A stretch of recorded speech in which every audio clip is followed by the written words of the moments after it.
Hey everyone, Jonathan Bailor here, and I am really happy about today's bonus Smarter Science of Slim podcast because we have a woman with us who is gorgeous in every sense of the word, and her work reflects it both literally and figuratively. We have with us none other than Esther Blum, who is the author of many books, one of which is and Drink Eat, Drink, and Be Gorgeous. She's also coming out with a new book in January of 2014 called Cave Women Don't Get Fat. And you can learn more about her at livinggorgeous.com. But of course, you can learn a lot more about her in the next 20 or 30 minutes because she's with us. Esther, welcome. Thank you for making this podcast so gorgeous. Thank you for having me. I heard you trip up your words at the beginning. I was like, oh, maybe he's getting very excited for this call. I don't know.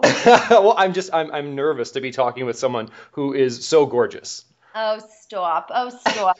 We are all capable of gorgeousness, and it's really a state of mind much more than a state of behind. Oh, well, let's just, I mean, there you go. What else do I need to say? So let's start talking about the title of, I mean, you're famous for being gorgeous and for helping people be gorgeous, but you do so in a way that is so substantive, and that's what I like. You're not about the surface, really. You're about going beneath the surface, and once you take care of that, you'd be surprised. The surface tends to ensue.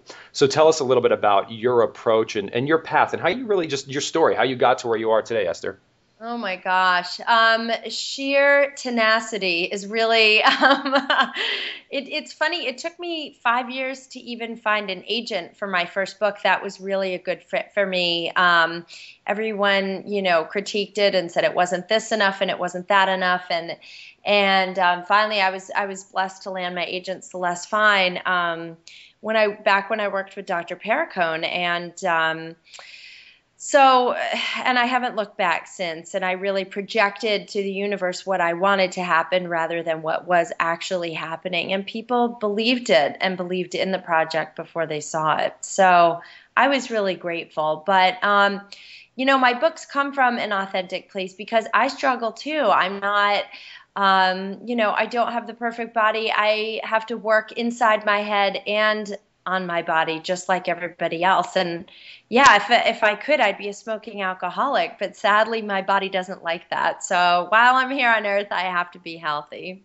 Well, and Esther, tell me a little bit about what you actually mean when you say be gorgeous, because there's more. Someone who might just be learning about your work might perceive that as one way, which I know is inaccurate. Dig into that a little bit. Right. I mean, yes, makeup and clothes and hair do wonders for a girl, but really to me, living gorgeously is living an authentic life, and that means being true to yourself and looking yourself in the mirror each day. And rather than saying, feeling victimized by your choices, it means being empowered by your choices. I think change is the biggest struggle for most people, and especially women. Our bodies change tremendously throughout the month with our differing hormonal cycles. Then if we have children, our bodies change.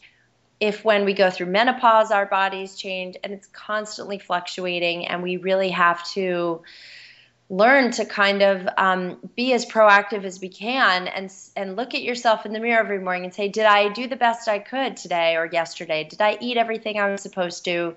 Did I get my workouts in this week? And it's really looking at yourself lovingly, but with a firm guiding hand saying, hey, you know what? I can't sit and complain about my body if I'm not doing something about it. So that to me is living gorgeous, is being true to yourself and quieting your inner critic and just kind of being steadfast and going forth with your goal. Well, and Esther, I love that. And the follow-up question I have for you is, what do you say to individuals you speak with and your clients when they might be doing, because we're certainly told to do a lot of things. For example, the traditional notion of a healthy diet we're now seeing more and more is in many ways is probably if your goal is to be gorgeous in the way you describe, one of the last diets you should actually be eating. So what do you do when you find an individual who's almost in a state of learned helplessness, where they've tried to live gorgeously, but the information they've been given and the strategies they've been given actually don't lead to a gorgeous life? Well, if somebody's certainly in a really negative mindset, then we talk about other adjunct therapies that can help shake them out of it. I mean, there's cognitive behavioral therapy, there's homeopathics, there's psychotherapy, there's a million other things. It's really the root cause. But quite frankly, I have yet to have a client that was in such a negative place that they couldn't be helped in some way. It's just, I find it's not a negative mindset that's hard to overcome. It's how to really inspire people that is the biggest challenge. And I think it's really, for me, I find tough love works the best. I do have some clients that I can feel that they need to be cuddled and their hands need to be held. And I'm happy to hold their hands, and I say, I'm happy to support you, but your responsibility lies in meeting me at least halfway. I can't be at home cooking all your meals for you. I can't be with you when you're traveling and when you've had a bad day and you want to down a glass of wine and a bar of chocolate, but I can certainly in our sessions and in between, if they call and need help, certainly that's when I'm like, get up off your duff, pick yourself up and go forth. Stop. It really depends on the person. I mean, some people can take that and other people, it will break them, You've got to know and someone's vulnerabilities, and when a client trusts you, it's a phenomenal gift and a responsibility at the same time. So you have to be very judicious. I had one client who was very suicidal and bulimic, and she was very challenging in that way. So she was not somebody that I could ever even jokingly be overly critical with, but I could say, you've got to stick with this. You've got to meet me halfway. You've got to show up to your appointments. And that she responded to. She liked some structure. Oh, I love that. Well, and your next book here, Cave Women Don't Get Fat. I mean, it shows one thing that I've always found to be really helpful for me, at least, in individuals when I talk to them, because you mentioned individuals are often never so far gone that it's hopeless. That's usually not the case. And also the ability to inspire an individual. One thing, not only is your personality and just your tone and everything inspirational, but one thing that I've found to be inspirational is a general sense that more and more, it seems like we are moving away from trying the same thing over and over again and expecting different results. For example, not just starving yourself again and not just exercising yourself into the ground again, but rather focusing on food quality or other types of quality measures of exercise. And with a different approach, you can then have hope for a different result. Because it's not the same thing. What do you think about that? I totally agree. And my philosophy is, if something isn't working within 4 weeks, if you're not seeing the needle move in any direction, then you need to mix it up and change. And the biggest challenge, even for me personally, lies in the ratios. And for some people, the more overweight someone is, the easier it is to get those initial jumpstart results. If someone has to lose 100 pounds, if you clean out gluten, or if you just get someone to come down from 300 grams of sugar a day to 100 grams of sugar a day, you're going to see the needle move pretty effortlessly. But if you have someone who's been dieting, exercising, and has years and years of acquired metabolic damage, then it becomes much more of a strict game of fine tuning. And hey, you know what? Let's cut your carbs down this week and up your fat. Or, you know what? Your body isn't letting go of fat. You're eating a little too much fat. We have to reduce your fat a little bit, but increase your fiber, and that's much more scientific and a lot of detective work and requires a lot of dedication. And it's, Esther, when you say that, the way you phrase it, it really is, it's so common sense, but so often, and I'm curious as to how you think we can overcome this as individuals and as a community. It seems like so often we can get hung up on whose set of rules is right, rather than ultimately it's the individual. Like, it's all about hypothetically, I correct me if I'm wrong, but if you were working with a client and they were eating, this would never happen, but they were eating 300 grams of sugar a day, and it seems like the more sugar they ate, the healthier they became. Like, they had some weird genetic mutation where their body thrived on processed sugar. You'd be like, well, maybe you should keep eating sugar. I don't know, because it's working. So what do we do when individuals are like, oh, this isn't low carb enough, or this isn't vegan enough, or this isn't paleo enough? Where that's not the point. Isn't to adhere to a set of rules. The point is to be gorgeous, and ultimately that ends with individual results. I think I could not agree with you more. I think all of us have lost our inner compass, and the needle is just spinning around and around, and we're all a little lost and looking for somebody to just say, and I'm sure your clients say this too, please just tell me what to do and just tell me what to eat. And, I used to make up very elaborate meal plans. I mean, I meal planned out the wazoo. I could do a month of meal plans for someone. I would spend hours doing it, and I loved it. And I thought, you know what? This is not enabling my client to rise to the occasion and take responsibility herself. So I really think it boils down to empowerment, giving your client the education and saying, I'm not going to meal plan for you. This is your list of proteins. This is your list of fats. This is your list of carbs. Choose A, B, and C for each meal, and let's see how you do. And then that enables them. Earlier I said, I have to have a client meet me at least halfway. That enables them to say, oh, okay, I'm going to have winter squash, a chicken breast, and some broccoli for dinner. Because what happens is people who follow, let's say, the zone was hot years ago, and people followed the zone religiously, and they had delivery meals made. After a while, A, you're bored, but B, you don't learn to take care of yourself. It's crippling almost, and you're terrified to deviate. Whereas if you plan your meals yourself, you say, okay, I've got dinner out with friends. I'm going to go ahead and I'm going to pick the restaurant, and I'm going to look ahead what entrees I can have. I can find out if there's substitutions made. And all of a sudden you say, oh my God, I set myself up for my success myself. It removes the fear. It removes the guesswork. And all of a sudden, you get clients with success because they learn the tools that are going to guide their eating choices for years to come. I love that. And I actually think that brilliant philosophy is reflected, and I'm curious as if you did this intentionally. I'm sure you did, but I'm curious if this was the motivation behind it. The title of your book, you always talk about be gorgeous. It's not look gorgeous. It's not even feel gorgeous, because when you are gorgeous, that will cause you to look gorgeous, and that will cause you to feel gorgeous. But you can look gorgeous without being gorgeous, and that's dangerous, because that means someone else is doing the quote-unquote work for you, and as soon as they stop, you won't look gorgeous and you won't feel gorgeous. But if you are at your core gorgeous, then those other things will follow and will stick with you for the rest of your life. That's right. That's absolutely right. Gandhi always said, be the change. Don't just think about it. Don't just talk about it. Just shut up and do it.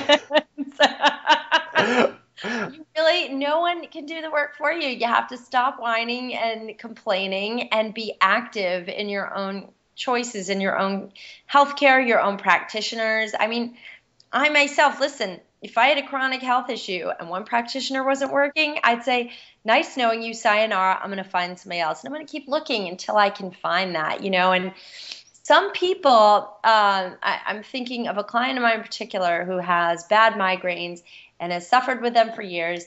And I keep saying, okay, you've got this option, you've got that option, you've got this.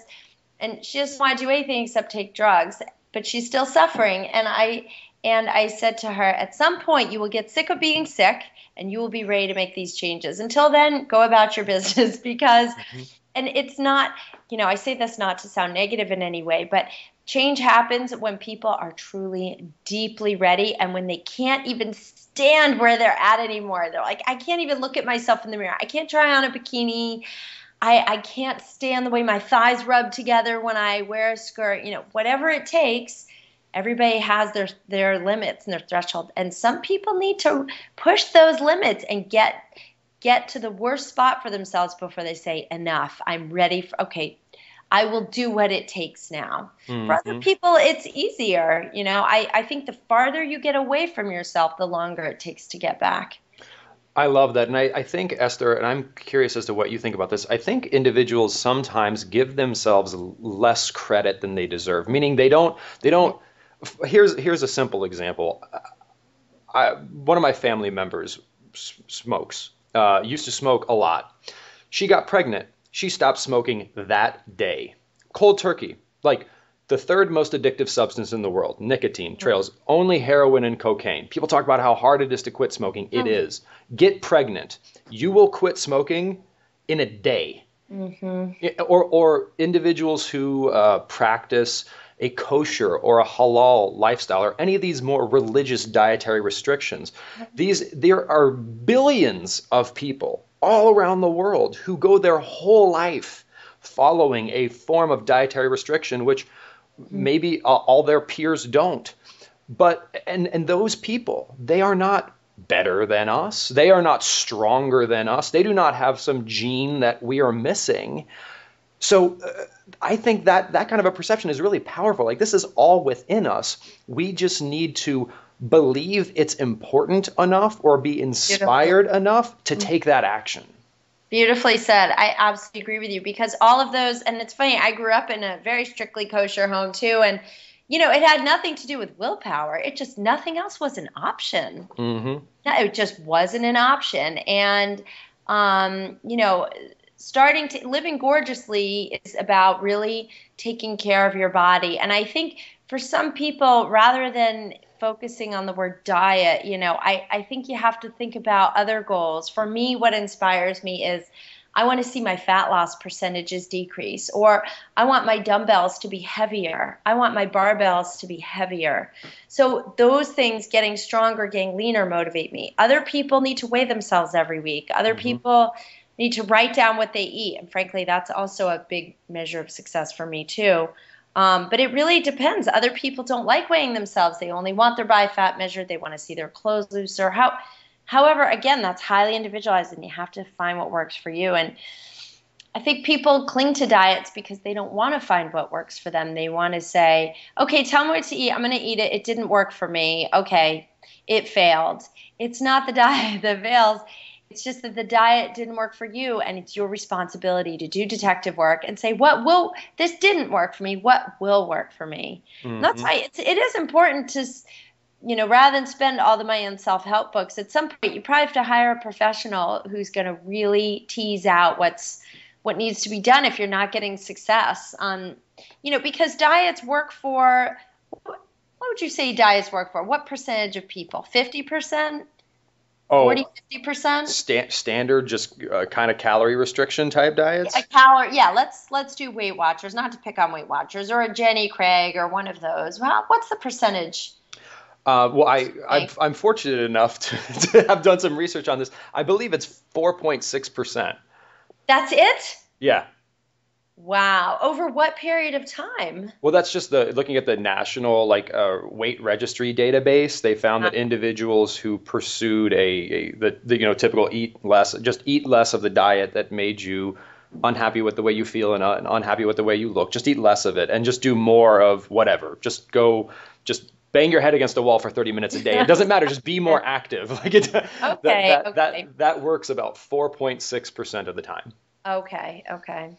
Which is to put that in perspective, right? People actually, we talked about smoking earlier. Individuals quit smoking cold turkey successfully about a little over 5% of the time. So there's actually a higher success rate, just to put how sad that is into perspective. Wow. Okay. So really, but the point is, if you're relying on external stimuli to tell you what to put in your body, that's going to feel a lot less natural than you yourself saying, what gave me energy? I'm going to write down what I ate today. What gave me energy? What didn't? Let me try a day with a lot of protein and vegetables. Did I feel good? Did I feel sluggish? What about on the days I work out? Did I need more carbs that day?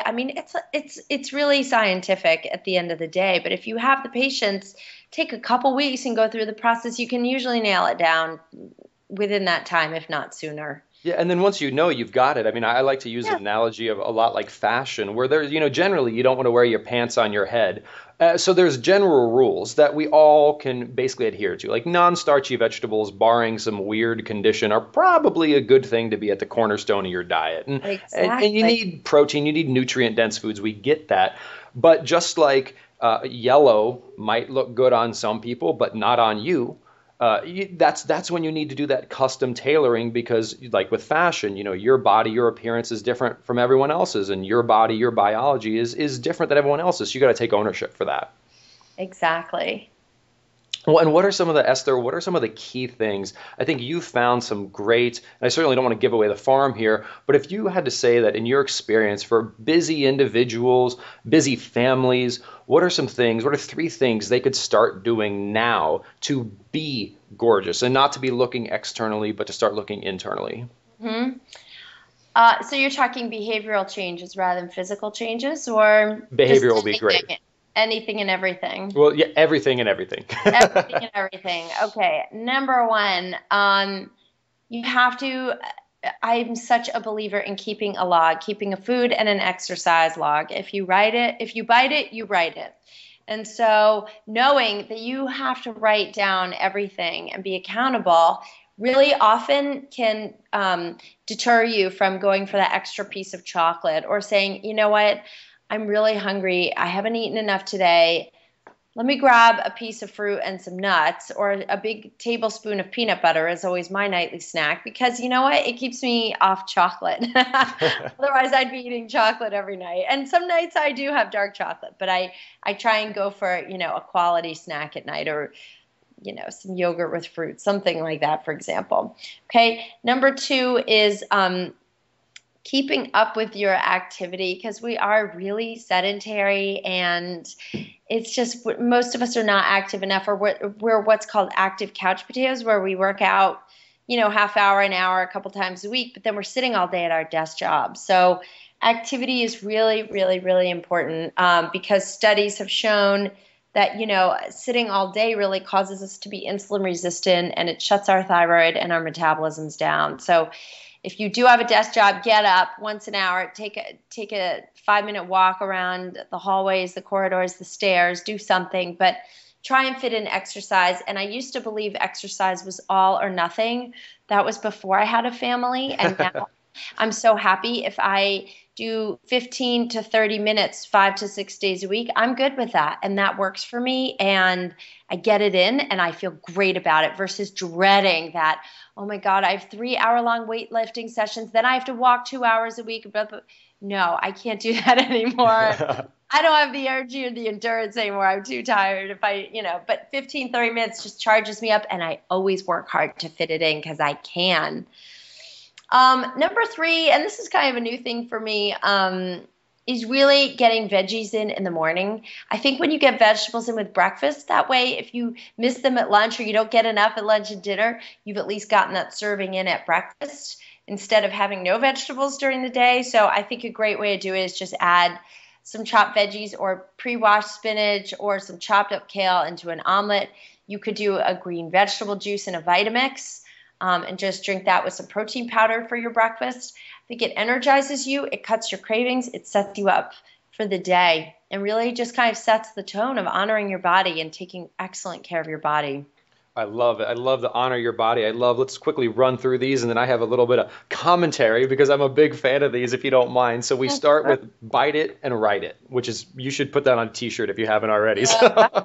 I borrowed it. I have to say it's not mine, but I borrowed it. I love it. And just a global thing there is, and there's been a lot of studies done on this, where even nowadays there are these fitness devices, or you use these calorie counting apps, and they're like, people who use our device or our app are 25% more successful losing weight.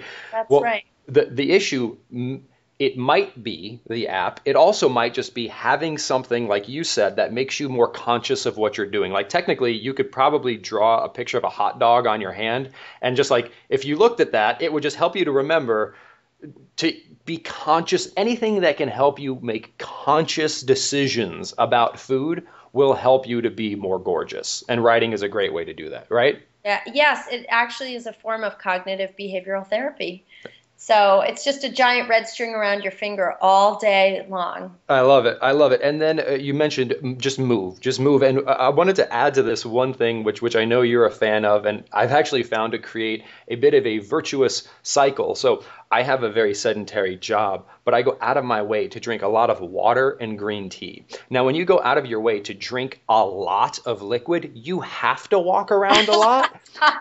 Because people are like, well, I'm always going to the bathroom. I'm saying that's good because every half hour you're forced to get up and walk around. So now you're moving more and you're staying hydrated and you've got all the beautiful antioxidants and fat burning power in green tea. What do you say?